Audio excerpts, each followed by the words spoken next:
అందరికీ నమస్కారం. నా పేరు విశ్వనాథపల్లి ఆనందరావు. నేను పల్లిపాలెం గ్రామ సర్పంచ్గా ఉన్నాను. మరి గత 2 రోజుల నుంచి బంగాళాఖాతంలో ఏర్పడినటువంటి తీవ్ర తుఫాను ప్రభావం కారణంగా తీర ప్రాంతంలో ఉన్నటువంటి మా గ్రామంతా కూడా ఈ యొక్క సముద్రపు అలలతోటి అతలాకుతలంగా ఉండటం జరిగింది. మరి గౌరవ అధికార యంత్రాంగానికి గ్రామ సర్పంచ్గా నేను ఒక చిన్న విషయాన్ని చెప్పదలుచుకున్నాను. మరి ఈ 2 రోజులుగా కురుస్తున్నటువంటి వర్షాల కారణంగా అయితేనేమి, గత రాత్రి నుండి ఇప్పటి వరకు కొట్టినటువంటి గాలి వలన కానీ కొన్ని రేకుల ఇళ్ళు పాక్షికంగా దెబ్బతిన్నాయి, కొన్ని పూర్తి స్థాయిలో దెబ్బతిన్నాయి. పూరిళ్ళు అయితే పైకప్పులు లేచిపోయి ఆకులన్నీ కూడా చల్లాచెదరై కొన్ని కూలటం కూడా జరిగింది. ఈ యొక్క తుఫాను కదిలించిన తర్వాత, తీరం దాటిన తర్వాత ప్రభుత్వ యంత్రాంగం మొత్తం కూడా ఊరు మొత్తం కూడా తిరిగి ఎక్కడెక్కడైతే పురుగులు కానీ ఈ యొక్క రేకులు ఇళ్ళు కానీ దెబ్బతిన్నాయి వాళ్ళందరికీ కూడా ప్రభుత్వ సహాయం అనేది అందించాల్సిందిగా గౌరవ కలెక్టర్ గారిని, గౌరవ ఎమ్మెల్యే బాలినేని శ్రీనివాసరెడ్డి గారిని, మండల యంత్రాంగాన్ని మొత్తాన్ని కూడా మా గ్రామం తరఫున ఈ గ్రామాన్ని ఆదుకోవాలని విజ్ఞప్తి చేస్తూ ఉన్నాం.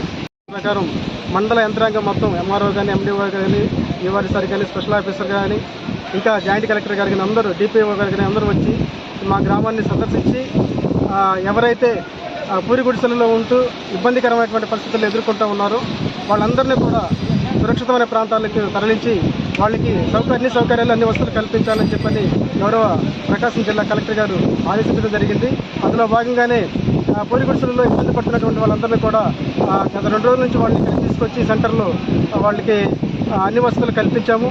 మరి మండల యంత్రాంగం మొత్తం దగ్గరుండి వాళ్ళకి కావాల్సినటువంటి భోజన సదుపాయాలు కానీ, వసతి కానీ, అన్ని వసతుల విషయంలో చొరవ తీసుకొని దగ్గరుండి చేస్తూ ఉన్నారు. మరి ఇంతటి విపత్తు సమయంలో ఈ విధంగా ఆదుకున్నటువంటి ప్రభుత్వ యంత్రాంగానికి మా గ్రామం తరఫున కృతజ్ఞతలు తెలియజేస్తూ ఉన్నాం. మరి ఈ తుఫాన్ అనేది ఇంకా 2 రోజుల వరకు ఉంటుందని ప్రభుత్వ అధికారులు చెప్పడం జరుగుతుంది. మత్స్యకారులు ఎవరు కూడా వేటకి వెళ్ళనీయకుండా సముద్రంలోకి ఉన్నటువంటి పడవలను కూడా మెట్ట ప్రాంతానికి తీసుకొచ్చేసి అన్ని విధాలుగా అప్రమత్తమై మరి గ్రామాన్ని వాళ్ళు సురక్షితంగా కాపాడడం జరుగుతూ ఉంది. ఉత్తర తీర ప్రాంతం కూడా మెరైన్ పోలీసుల ఆధ్వర్యంలో ఉంది. స్థానిక ఎస్ఐ గారు వాళ్ళ సిబ్బందితో అనుక్షణం అప్రమత్తం చేస్తూ ముందుకు సాగుతూ ఉన్నారు. మరి ఇందుని బట్టి మేము ప్రభుత్వ యంత్రాంగాన్ని మొత్తానికి కృతజ్ఞతలు తెలియజేస్తూ ఉన్నాం. ఒక్కసారి